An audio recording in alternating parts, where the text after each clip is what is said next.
There are many things I'm afraid of, but one of them is my phone falling off of whatever the hell I've managed to place it on. We're gonna see throughout this. Why is my hair doing that? It's okay. We're gonna see throughout this podcast whether or not am I wearing the same thing I wore last week. Perhaps this is the most comfortable sweat I've ever owned. So you're gonna see her a lot. You're gonna see her a lot. You have to get ready for that. Um, this morning today I'm just a little bit brain dead because this morning I had an exam that I was so scared about. I was like, I could have run a marathon this morning. I was about to be like, should I just go to the gym? Like that would be something I would actually like to do. But no, I went to the exam and it went well. Would you look at that? What a surprise. I always get I always for some reason feel like I'm going to fail my exam and then I go to the exam and I'm like, are you kidding me? I went through all of that. I went through all of that anxiety just for this to be not that bad. Like at least I mean, not that I'm complaining. That's not what I'm doing. But can we calm down maybe? Maybe next time we should calm down. And I'm not going to. I know I'm not going to. I have an exam next week, Wednesday. Just be ready for me to be like, guess what? It didn't actually go shit. Even though I've been stressing. Today we're going to talk about workaholics. And guess who's a workaholic? This guy. It's literally the bane of my existence. And I was like, you know what? We're going to talk about it because I have a shift tomorrow at 7:30 a.m. So I'm going to have to wake up at 6. And sometimes I just wonder, like, why do I do this? Money, yes, that too. But also because I always need something to do. Not that I don't have anything to do tomorrow. Don't get me wrong. I have plenty to do tomorrow. But at the same time, I need physical exertion for some reason. I'm just always on one. And you might be like, Yana, that is a diagnosable thing. I don't feel like going through that. I really don't feel like going through that. I just want to go through my silly little to-do list and walk around like a maniac doing 20 things at once. Thank you very much. It satisfies me deeply. And speaking of jobs, I had to go to my job last week while I was violently hungover. And hey, don't do that. Don't be me. Don't be me. And I knew I was gonna go out. Like I was planning for it, and I planned to drink a certain amount and go home at 2. I ended up drinking more than that certain amount and going home at 5:30. So did I there was a lot of regret that day, especially when I woke up and I was not on planet Earth. I don't know where I was, but I was not here. I was not in this room. I slept in this room and I woke up in this room, but I was not in this room. Thankfully, painkillers exist and coffee exists and oatmeal exists. So that beautiful concoction made it very likely that I went to work, and I did go to work and I got let out early. So living life at the fullest, if I may say so myself.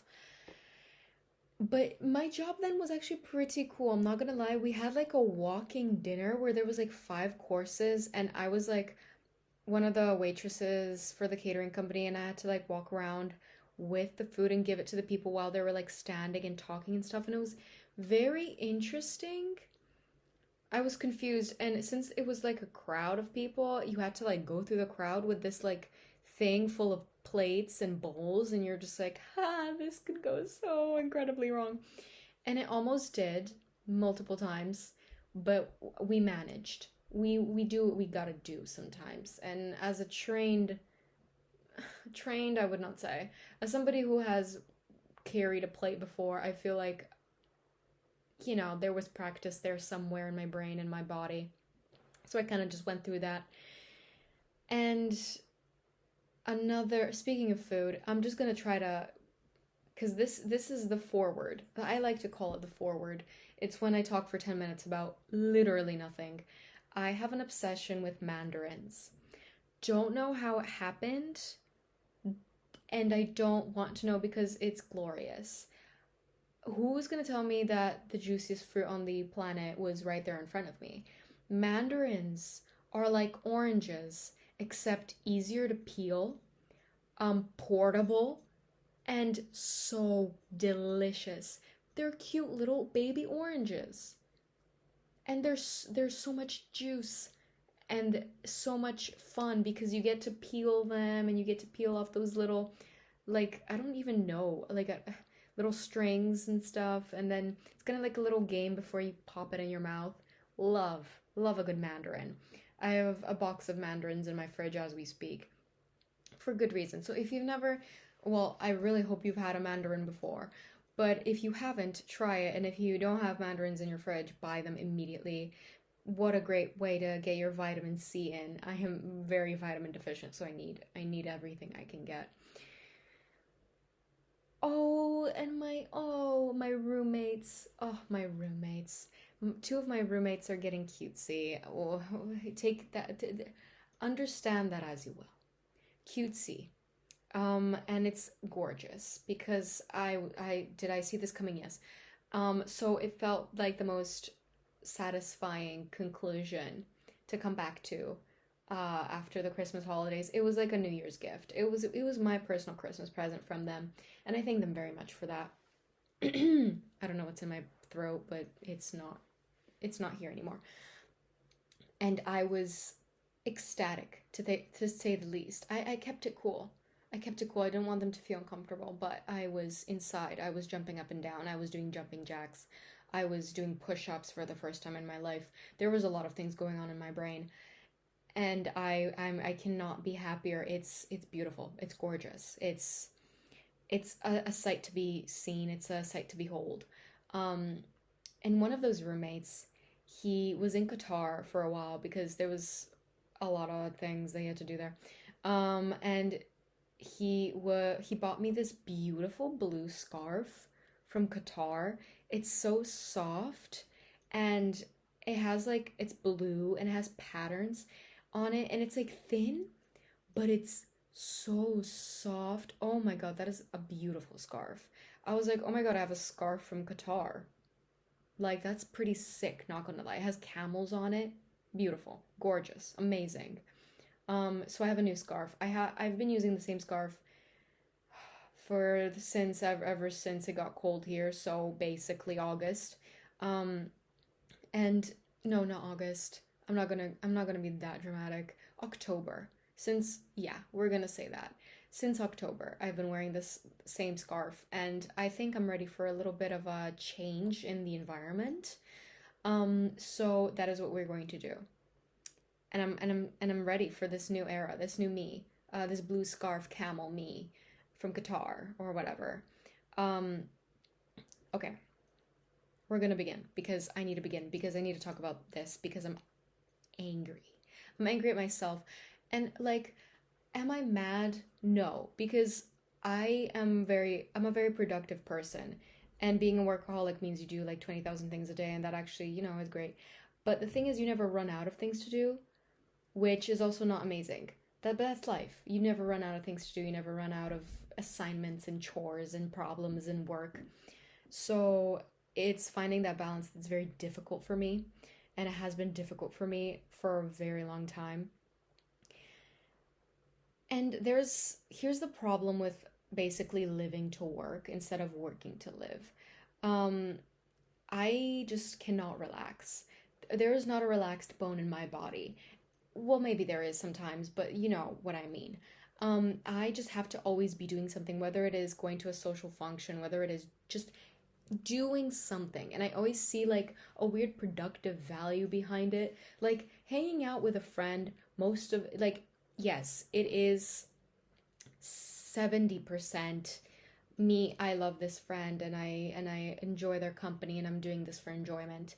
And then there's that weird 30% or whatever percent that is within me. I still haven't figured it out.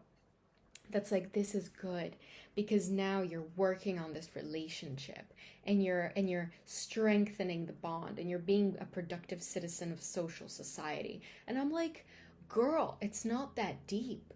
You're hanging out with a friend. It should never be this deep. But for some reason, my brain sees every single thing that I do as some sort of productive milestone, and I'm quite sick of it because you're always burnt out. Like, I'm always tired, and then I hole up in my room for like a week. Not really, because in that week I do 20 things, but it's in my room that I do those 20 things in. And then I'm like, well, why don't I feel like doing anything? No shit, girl. You put so much productive value onto everything that you do. Wow, this has become a rant against myself. I'm arguing with myself in front of a camera. Don't know how great that is, but we're gonna see. I can't even have lazy days. If I have a lazy day, I'm just like, I could be doing this right now. I don't even want to have this lazy day. And then I kind of feel like shit, and it's like, well, lazy days and rest days are supposed to be good for you. Like, they're supposed to be there for you to be able to do your work even better, you know? They're supposed to be there for you to rest, because the human body is not, nobody's body is made for the type of life I mentally want to live. My physical being, it's not prepared for that because I'm not subhuman. I'm not a machine. Yeah, I like to, oh my god, you know what I just realized? Something beautiful. This was never on. This microphone was never on. I've talked for 12 minutes, and in the entirety of those 12 minutes, I did not have my microphone on. Will I be repeating anything that I just said? Absolutely not. I'm so sorry that a majority of this was like that, but you will not hear a word. I will not be repeating anything I just said. We will just continue from here. And I don't even know where I was. Oh yeah, I cannot take a rest, and I'm not a robot. So we're gonna have to fix that. I just can't. I just feel guilty if either I'm not working on school, or the podcast, or like going to my job or doing chores. Like, if I'm not doing that, I just feel guilty and like lazy and shitty. And it's just like, life is not only work and chores. Life is a beautiful thing. It's you and yourself going through the motions. And while it's good to be productive and it's good to work, it's not everything that you should be doing, and it's not everything that you should strive to be doing. And I always have to be everywhere.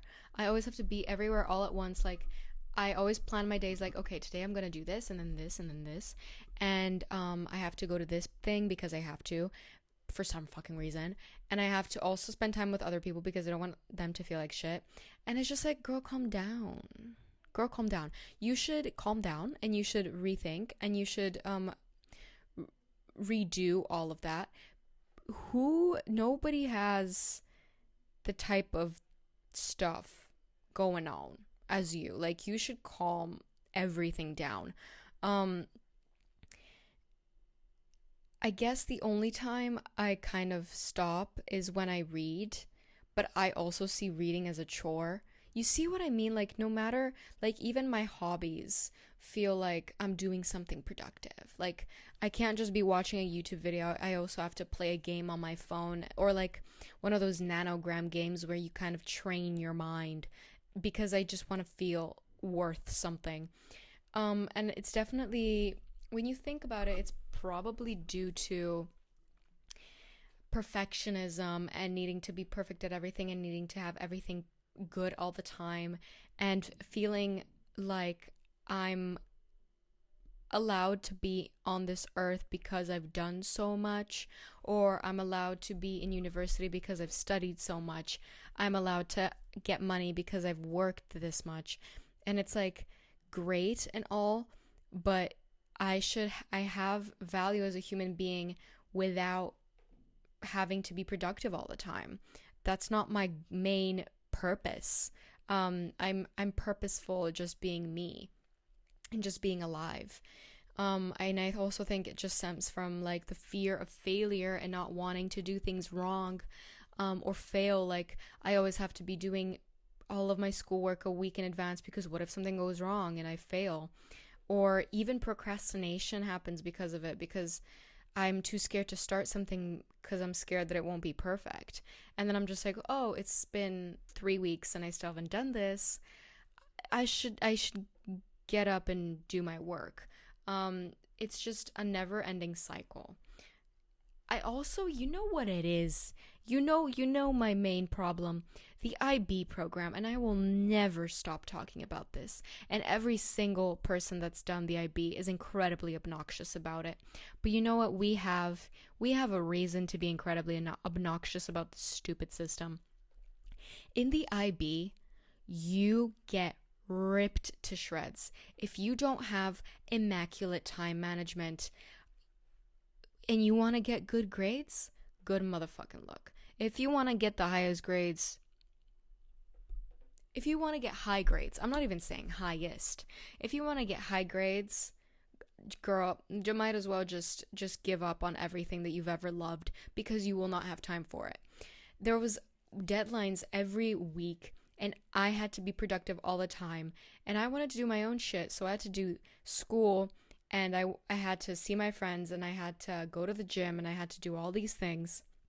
And it turned into kind of this like habit of just doing everything all the time all at once and getting everything as perfect as possible and beating myself up about it. And habits are hard to break. So when I came here, I was like, is this university? Like, are we for real right now? Are we serious? But I kind of, there was like this urge to still be doing things. So I always had to keep myself busy because I was like, well, this is my life now. Like, I'm used to this. I have to keep doing this. Because in high school, I was just like, well, this is what everybody put so much meaning into being top student and being competitive with everybody else. And that's where your worth comes from. And now that I look back, I'm just like, oh, that's why I'm like this. Because your worth was placed so often on your performance at school and on your ability to be productive or more productive than everybody else. And you get rewarded for it, so that like now you're just like, well, this is what I have to do.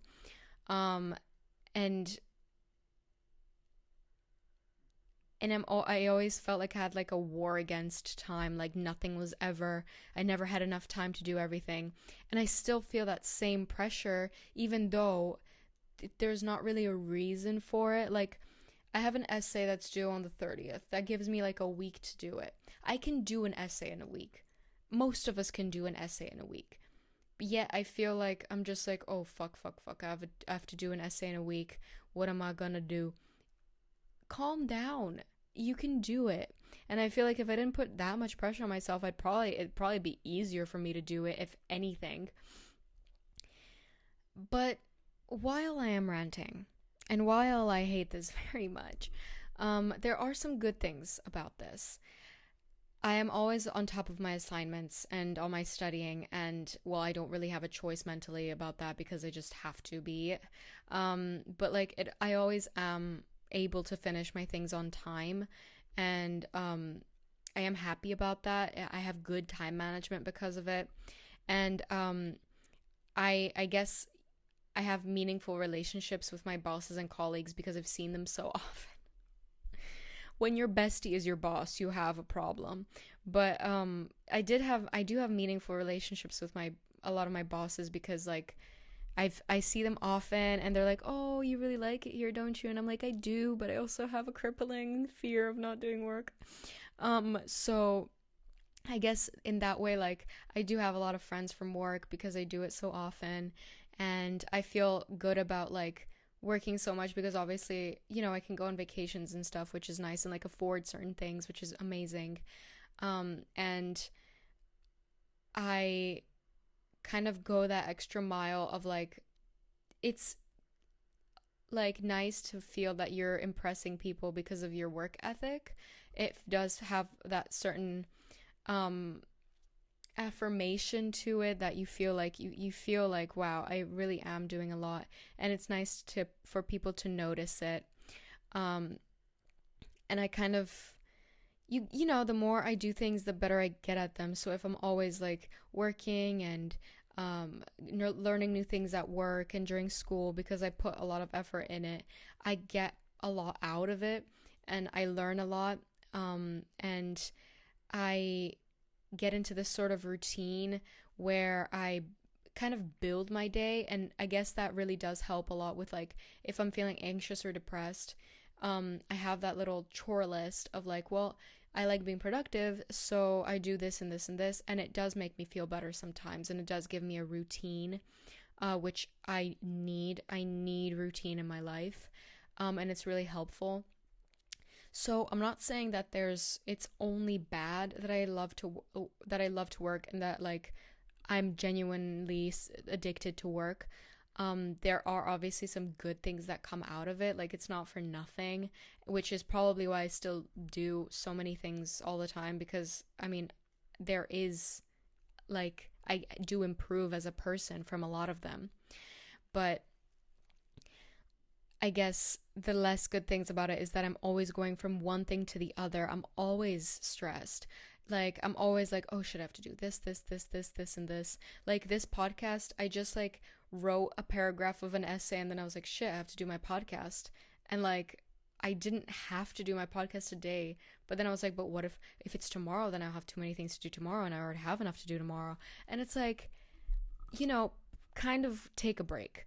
And I'm like, I kind of, when you're going from one thing to the other all the time, you kind of don't have the time to appreciate the moment because you're always thinking of the next thing. And in that way, time goes pretty fast and things run out pretty fast. And then you look back and you're just like, damn, I wish I was in the moment more. I wish I kind of wasn't always thinking about the things I had to do during the day and kind of just enjoyed what I was doing right now. And I kind of always base my worth on the amount of work that I'm doing. And I feel anxiety if I haven't done enough than I expected to, or as much as I expected to. And, you know, there's always that feeling of like, if I don't do work, I'm worthless. And it's like, that's not true, but it's something that you can't control in a way. But, you know, I have to work towards kind of practicing taking a break, which sounds so stupid. It sounds so stupid. It sounds so funny. Like, girl, practice taking a break. But it's real. Like, I cannot take a break. And when it starts affecting you, and like sometimes I get so exhausted, but you just can't. And in those critical moments where, for example, you have a test or you have an essay and you've overworked yourself, like, no shit, you're not gonna be able to study as well as you used to, and you're gonna feel even worse. And it's like a self-perpetuating cycle because the more work you do, the more you expect yourself to do. So it's like yesterday I did 10 things and today I only did 5. I know I can do 10 things. And it's like, you have to take it day by day. You can't just like expect yourself to do the most every single day. Again, we're not machines. This is not how it works. And just being guilty, and I just want to enjoy the things that I do. I want to enjoy reading. I want to enjoy doing art. I want to enjoy doing my hobbies, not because they're chores, not because I see this productive value in them, just because I enjoy them. And I actually like recognize and I'm aware of enjoying myself instead of working or whatever. So while I was writing this and while I was thinking about this topic, I was like, okay, well, these are the problems.